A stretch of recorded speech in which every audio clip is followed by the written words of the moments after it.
To discuss the role of design in blockchain, please welcome Rick Burton, founder of Balance.io, product lead at ConsenSys Space, Andy Morales, and your moderator, director of design at Coinbase, Connie Yang. Good afternoon, everybody. I know we're really excited to talk about design and the implications within the crypto and blockchain world, right? Yeah, I see at least 4 people nodding, so I know everyone's awake.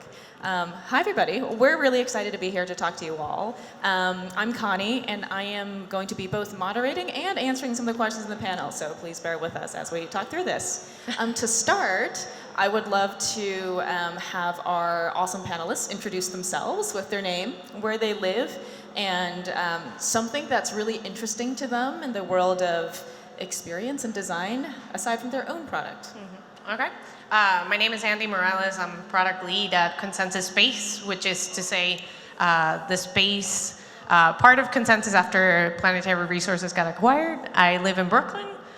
Something that's really interesting to me in design, a design challenge would be how to enfranchise more parts of the world into what we're doing from a design point. How do I include them in my research in a way that's not condescending or ham-fisted? Yeah. Cool. Hi, my name is Richard. In 2014, I was jogging around San Francisco and listening to podcasts, and I heard this chap, Vitalik, come on a podcast, and he said, I want to decentralize the world using a blockchain. And I just thought, this guy sounds like an alien. And then as it turned out, I ended up bumping into him in Silicon Valley and did a little bit of design and consulting for the Ethereum project before they did the sale. And so I was really lucky to kind of stumble through the project for a few months in the early days. And then I've come back to help out and design user interfaces, both for Ethereum and other protocols that I'm excited about. One that I think many people are familiar with is Maker, and so doing UI to help with the launch of multi-collateral DAI later this year. And then another that's very early, and actually there's nothing online about it just yet, is a project I'm excited about called Hashflow, which is a really interesting take on a decentralized exchange. So yeah, those are the 2 things that I'm obsessed with at the moment, and designing user interfaces for them, and excited to chat more. Awesome. And I'm Connie. I lead the design team at Coinbase, and I live in San Francisco. Something I'm really excited about in terms of usability. I talked to a very excited person named Austin yesterday, and he showed me, that's the person, you've been scanning your QR codes for the food trucks outside. Austin Griffith? Yes. Okay. I think it's awesome that people are this excited about making these things so fast and so easy for anyone to pick up and use. That's incredible, and I love seeing that energy in the space, so that makes me very happy. All right. Well, the state of design. So one of the things that we've all talked about is maybe design is the killer app in crypto, but that's a generic statement. So what does that actually mean to each of you? You want to go first? I find that phrase very interesting. I think it's both really empowering to design to hear that we're the killer app of crypto, but it also implies that it kind of feels like a platitude, and saying that putting design of something is going to make the people come, but actually you have to do strategic design work even before defining what your user actually needs and defining what the product market fit is to begin with. And so when I hear design is the killer app, it makes me happy, because it certainly means that there's going to be more designers being included in these strategic conversations. But I'm a little bit skeptical that it's that simple. I think we should be included even before that. We should be included when we're thinking about what the product is to begin with. And not as a way of grabbing power and saying, oh my God, designers are great, they should always be there, but rather a lot of the problems that we see right now with product market fit have to do with a lack of design sense, right? And of really going to the user or the human, to give it a different name, and understanding what they need and what they understand of crypto and blockchain. So to me, what is the killer app, or design being the killer app, is still too general. I think we're going to become a killer app if we're just put way before in the process. Great, thank you. Richard? Yeah, I think one way I like to think about it is what is this ecosystem offering people that they could not do with the existing systems? And for quite some time, I don't think I had an answer to that. And recently, as I've kind of gone down the rabbit hole on Maker, there's been kind of two insights here from what that project might give people that they can't access elsewhere. And that is, one is access to effectively a digital dollar. That is something that a lot of people around the world actually want, but they cannot get. So, if you're in many, many countries, even developed countries, they would like access to the ability to send something stable over the internet. And it's an extremely difficult thing to do. So getting a full appreciation of the demand for a digital dollar was something that I'm excited about. And that's a reason that my uncle, who lives in Argentina, would use DAI to kind of send money to his business partners. And so that's a massively improved user experience because of the protocol. And so the design goal there is to reveal and kind of make that protocol as easy as possible to use.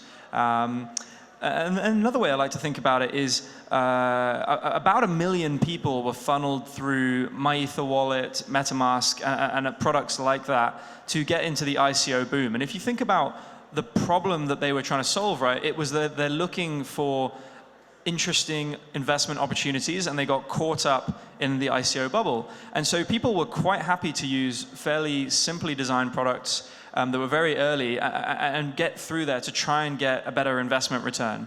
Unfortunately, none of those investments they made were based on real fundamentals, and so unfortunately a lot of those people lost money. But what we're starting to see the early emergence of is financial opportunities that are sustainable and better than the existing financial system in some ways, in some small, narrow ways. And as that expands and matures, my hope is that designers will have an opportunity to attract people over to this new system, because hopefully by then it's delivering something that we can't deliver already. Absolutely. I think it's totally, it's an amazing application of it if we can get people empowered to do something they could never do before or thought they could never do before. And at its base, it's that mix of like usability, education, and everything that we can kind of insert as magic juice through design to enable these things. Yeah, and to add to that, I think it's interesting that, you're talking about protocol level. I think designers have a lot to give, and design, not just designer, but design has a lot to give back to the protocol layer design. And a lot of the times, when you say the phrase killer app, it sounds like an afterthought, because it's actually the point where you're putting this in front of people and trying to package it.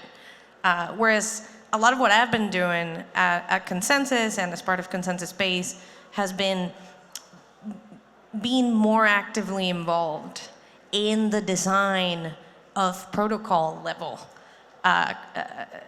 conversations and facilitating those conversations, becoming a part of them, using tools that I have in my toolbox like game design, and translating those concepts into the design of that level, not just a level where you're presenting this to a human at the end.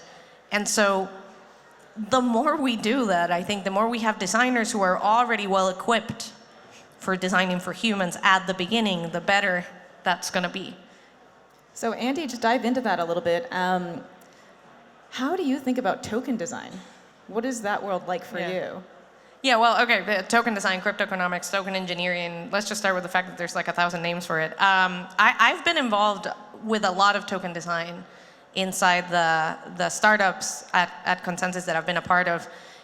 It's been really exciting. I think the reason I've been a part of that has been because of my background in game design, which allows me to translate a lot of concepts from layer one into the lexicon of rules and players and who's doing what and what are the incentives and points, right? I almost never talk about tokens, for example.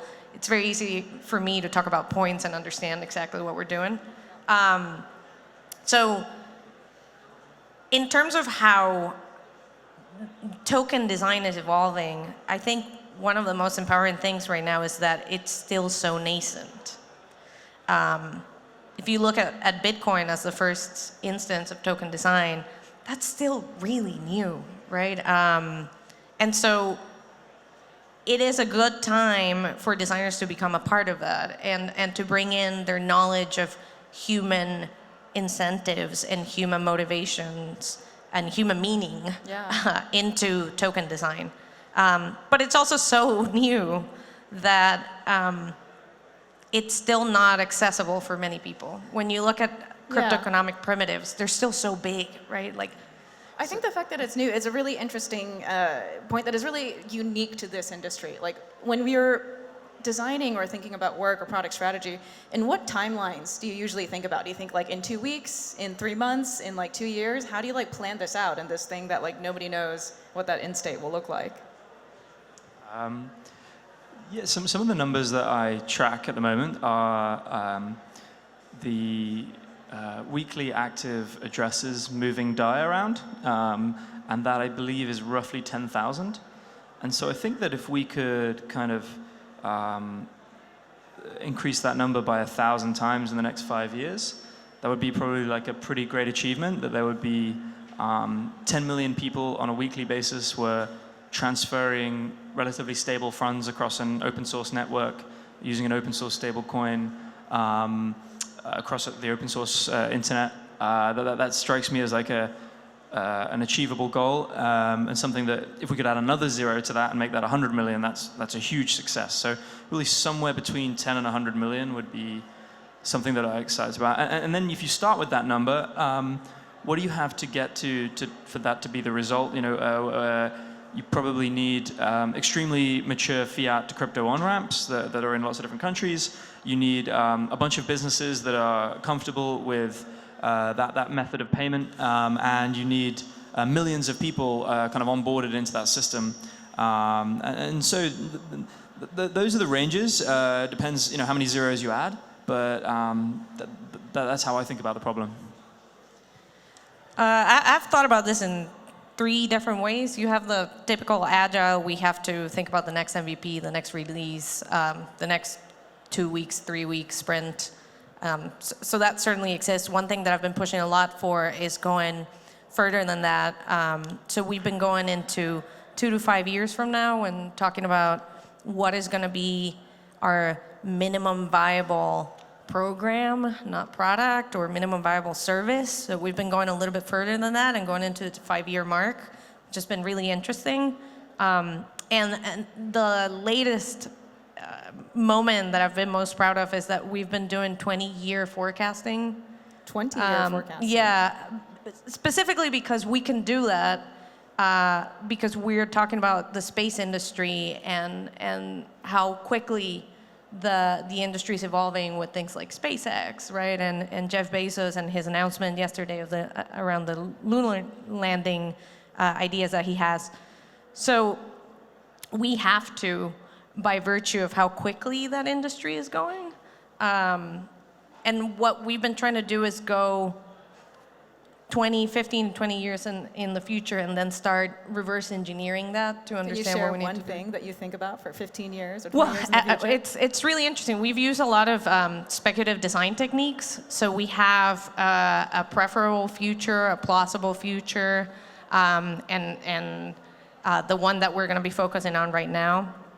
So we've had 3 scenarios. One that's really, really bad, where basically no one in the world manages to have access to space unless they have a certain amount of money. I'm not going to speak for all of us, but in the fairly superficial analysis that we've been able to do so far, we don't foresee the price going down so much that everyone will be able to have access. So that's like really bad scenario, right, for us. You're pairing this with like space access. That's really cool. Yeah. So we've been talking about space access, which makes sense because decentralization and space, we have to start thinking about, first of all, the whole world, and secondly, about how do we get people to go beyond the intermediaries, or to engage with them differently. Richard, how do you integrate space into your own work?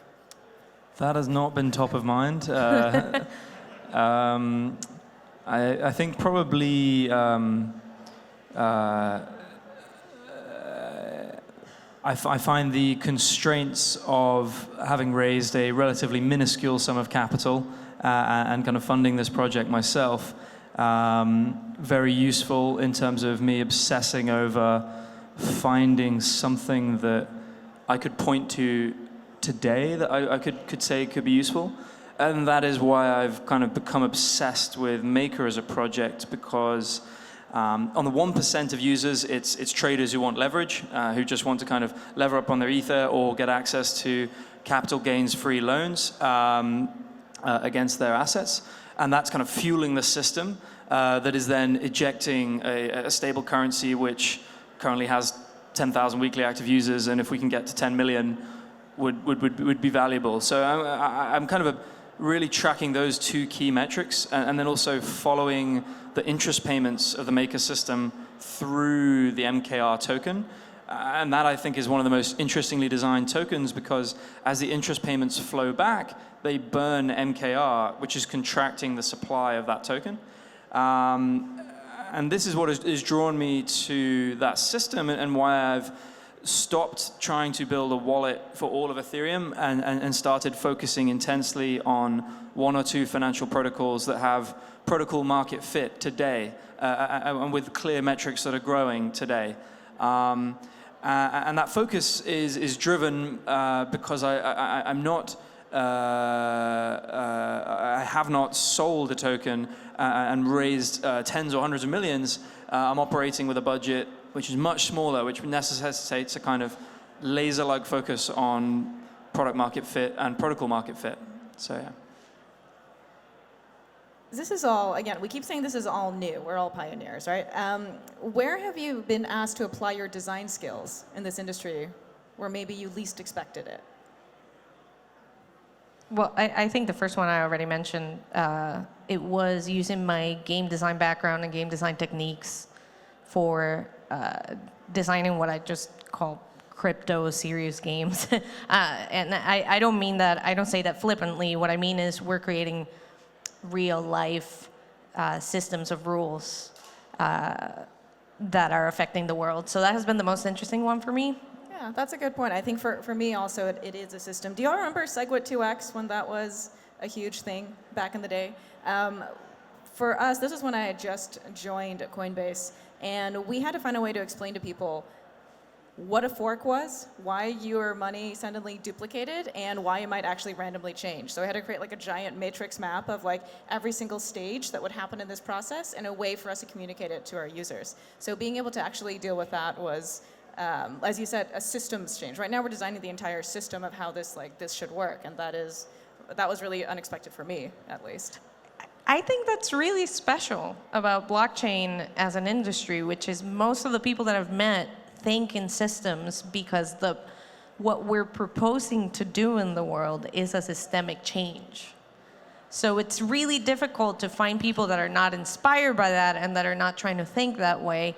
I think what design brings, as opposed to that, is years of specific tools created for translating those big ideas into really simple to understand, to grasp things. So I've created board games for testing ideas in a white paper before we transform it into a product and have to work on it for 6 months, right? Right before there were things like WISPs, and you couldn't change anything. You had to do your release, and that was that, right? The smart contracts were locked, and good luck. We were doing board games in order to get around that. That's super creative. Yeah, I hadn't heard of a phrase called formal verification until about 6 months ago, but now I'm obsessing over what tools around this space might look like. So this is a software practice known as formal verification, and it's been developed by the aerospace and medical industry and kind of really found root in academia. And the idea here is that if you had to write software that launches a rocket or launches a satellite or kind of manages a pacemaker for somebody's heart, your kind of bar for software engineering is necessarily an awful lot higher than a web application. And formal verification is fascinating. It's been employed by a bunch of the kind of most experienced teams deploying on Ethereum, because you can think of deploying a smart contract on Ethereum almost like launching a satellite, where you're putting this thing into space and it's a kind of piece of public infrastructure that anybody can communicate with. but you can only tweak a few of the parameters. You can't easily go up there and fix it.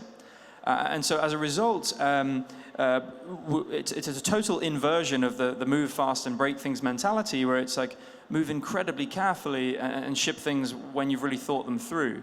And so there are a bunch of teams who are building tools that allow them to specify their intent for the smart contracts and then write code and compare what they've written with the results of what they've written. And this is a kind of software practice known as formal verification.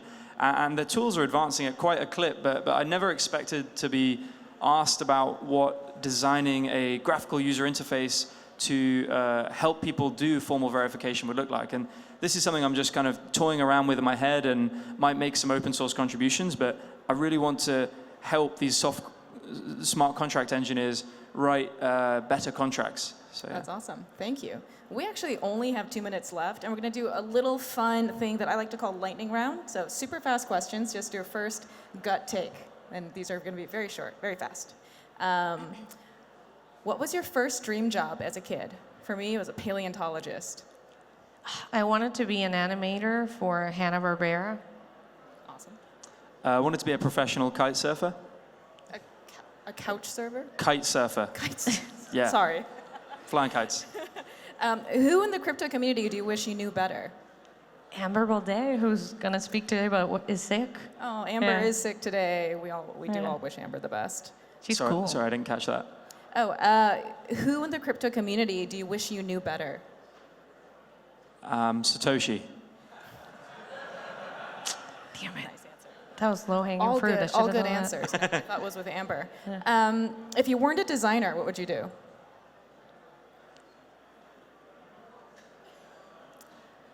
Kite surfing. I think I would be a writer. I don't know. I mean, I don't know. I really don't know. That's totally okay. What sci-fi movie best represents your view of the future? Minority Report, for me. Tron.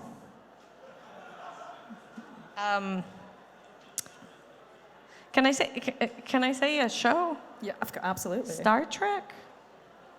They have really interesting economics. They don't have money. That's a great point. Anyway, They're yeah. very advanced, and they came out in the 60s. That was a while ago. If you could level up humans as a species... If you could what? If you could level up humans as a species, what stat or ability would you increase? Would you increase? Lifespan. I thought you were talking about RPGs, and I was like, dexterity? That could Only be the a great nerds answer. laughed, I guess. Yeah. I would say empathy. Empathy. Broader understanding, I think, would Yeah. be peaceful in the world. There's like 2 gamers laughing like crazy. But yeah, I guess dexterity. This is an industry that is ever-changing, always tough, and no one has any idea what's coming up next. And that's a tough one to work in. What do you do to blow off steam? You can start. There's 2 sides. It's fighting and kiting. So I get the shit beaten out of me 3 or 4 times a week in Brazilian Jiu-Jitsu, and then I go and fly my kite and calm down. So it's fun. So you became what you wanted to be. Sorry? As a kid, you became what you wanted to be. Well, no one will pay me to kite surf, Right. unfortunately. That's, you know. I'm not Okay. good enough. I do Muay Thai, which is Thai kickboxing. Do that like 3 times a week. And I don't fight professionally, but I tend to spar really tall men because I'm 5'1", and it's usually like 1 woman and 20 men. And it hurts a lot, but I love it. That's awesome. For me, I watch micro documentaries, like on YouTube. You can find like 5-minute, 7-minute documentaries on really interesting things that go on in the rest of the world. And I think bringing that perspective, adding that to like the problems that we have or we see day to day, I think is the biggest thing for me to feel like, oh, right, this is just not so bad. And there's a whole wide world out there beyond what we see. So we all escape. That's one way of putting it. Thank you so much for your time and attention, everybody. Really you. appreciate it. And I hope you learned something about design and maybe had a little fun.